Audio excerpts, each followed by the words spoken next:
Hello everybody, my name is Remakes and welcome to another video. Now that both Isle of Armor and Crown Tundra have been released for Sword and Shield, I've been thinking a lot about what the next Pokemon games are going to be, and if they are Diamond and Pearl remakes, how Game Freak and Nintendo can make them the best games in the series.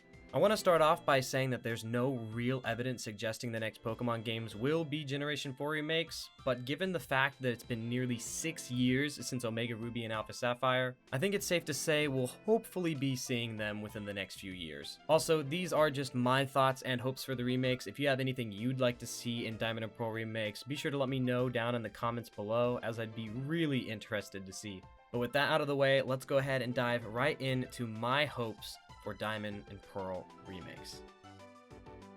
Number one on this list, and I'm just going to go ahead and get this out of the way because I personally don't think this is going to happen, but I wanted to include it in this video anyway, and that is no shiny locks. This one is definitely wishful thinking, but I just had to include it. For those who don't know, prior to Generation 5, shiny locks did not exist. Meaning, if you were dedicated enough, you could find a shiny Palkia, Dialga, and Giratina, as well as any of the mythical Pokemon that you could encounter in-game. Unfortunately, this doesn't really apply to Arceus since its event was never officially released, but if you hacked in the Azure Flute, you could totally find a shiny Arceus if you wanted. I do understand why shiny locks exist, especially with the box legendaries, but it would be so cool to see them removing shiny locks as a whole, although again, I don't think it's gonna happen. And next up, we have wild areas. I don't know about you guys, but I absolutely loved the wild area in Sword and Shield, especially in Crown Tundra, where nearly the whole map was one big wild area, with a few areas where the camera was locked relative to the player. I think this is something that they can definitely bring into Diamond and Pearl remakes, and the whole map doesn't have to be in the style of the wild area, as I feel like that'd be pretty difficult for them to pull off.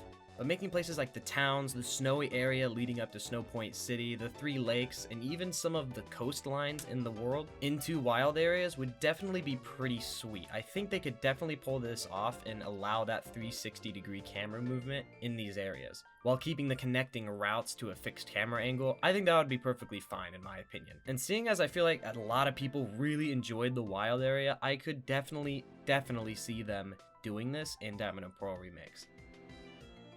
Next on the list, we have the Pokey Radar. For those unaware, the Pokey Radar was introduced in Pokemon Platinum and was the reward for obtaining a complete Pokedex. And the way it worked is, after you used it, the grass around you shook within a certain radius, and by paying attention to the way the grass shook, you could keep encountering the same Pokemon over and over again. By doing this, you'd create a chain, and once it was high enough, your chances for countering a shiny Pokemon would increase. The grass would even sparkle when you'd found a shiny Pokemon, which was super neat. But one thing that makes me think they won't bring this back is the movement in Sword and Shield wasn't tile-based. And it's safe to say that the same will go for future games in the series, so if they were to bring this back, they definitely have to rework it in some way. The next thing I'd really like to see returning is Horde Encounters. Introduced in Generation 6, where 5 Pokemon would attack you at once, and you'd have to defeat all but one if there was one that you wanted to catch. This made for a great shiny hunting method, and spiced things up with the random encounters. Unfortunately, the 3DS hardware didn't handle it all that well, but now that the series has moved to a more powerful console, bringing Hordes back is something that they could definitely do without the risk of frame rate issues. I was really hoping to see these return in Sword and Shield, but as we all know, that did not exactly happen, and that makes me kinda sad. But hopefully we can see them in Generation 4 remakes. Keeping with the trend of returning features, I would love to see Mega Evolution. Out of all the battle gimmicks we've ever seen in Pokemon, Mega Evolution is my personal favorite. It gave Pokemon new forms and introduced some incredible shinies into the mix. I can say with confidence that I don't think Dynamaxing nor Z-moves will make a return, as it's established in the lore that Dynamaxing only happens in Galar due to Eternatus, and Z-moves only being possible in Alola due to Necrozma. Sure, they could probably find some way for it to make sense, but I think if any of these 3 should make a return, it's Mega Evolution. Plus, they did bring it back in Let's Go Pikachu and Eevee, so that shows they're willing to bring it back, at least to some degree. As for what Pokemon should get Mega Evolutions that don't already have it, well, that's a topic for another video. Next up, we're going to be talking about something that's missing from modern Pokemon games that I really wish they would bring back. And that's events that require you to explore in-game to find mythical Pokemon. For example, in Generation 4, you could get event items rather than them just giving you the Pokemon itself, such as the Member Card, which allowed players to go to New Moon Island where you could encounter Darkrai, or Oak's Letter, which let players visit Flower Paradise where you could find Shaman. Unfortunately, these types of events stopped in Generation 5 with Victini. Don't get me wrong, it is convenient being able to just download mythicals via Mystery Gift, but it just doesn't have that same feeling as entering New Moon Island for the first time and seeing Darkrai standing there before you. It made the mythical Pokemon feel like they were a part of the world itself, rather than just them magically appearing in your PC boxes. So this 100% is something I would love to see returning. And the last thing on this list is probably the thing I want most out of everything we've talked about today, and that is a Giratina versus Arceus post-game.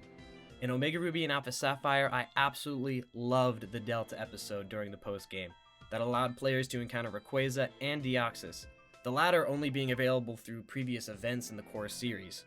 As for Generation 4 remakes, I think they can take what they did with the Delta episode and apply this to Giratina and Arceus. Arceus being the god of all Pokemon, and although not officially stated, Giratina could be considered the devil of the Pokemon world. I think this could make for an incredible post-game story, and would allow players to acquire Arceus without the need of events or hacks. And maybe throw Cresselia and Darkrai in there somewhere too, because that could be pretty cool. Maybe it's wishful thinking, but man would I totally be down for something like this. It would be absolutely insane, and I'm excited to see what they do with the post-game in Generation 4 remakes. But that is pretty much everything that I came up with as for what I would like to see in Generation 4 remakes. Again, I want to stress, nothing has been confirmed. There's no real evidence to suggest that the next Pokemon games will be Generation 4 remakes. At this point, it's just pure speculation. But what do you guys think? What are your hopes for Generation 4 remakes? Again, let me know down in the comments below, because I'm really interested to see what you guys can come up with. But that is going to do it for this video. If you guys did enjoy at any point, do consider hitting that like button. And if you really did enjoy, then consider hitting that subscribe button for more Pokemon related content like this. And also, if you're into it, I do a lot of shiny hunting streams over on my Twitch channel. So if you're interested in that, the link will be on screen or down in the description below. But like I said, that's it from me, guys. I hope you enjoyed. I hope you have a fantastic rest of your day. And I wish you the best of luck in your shiny hunting endeavors. See you guys later.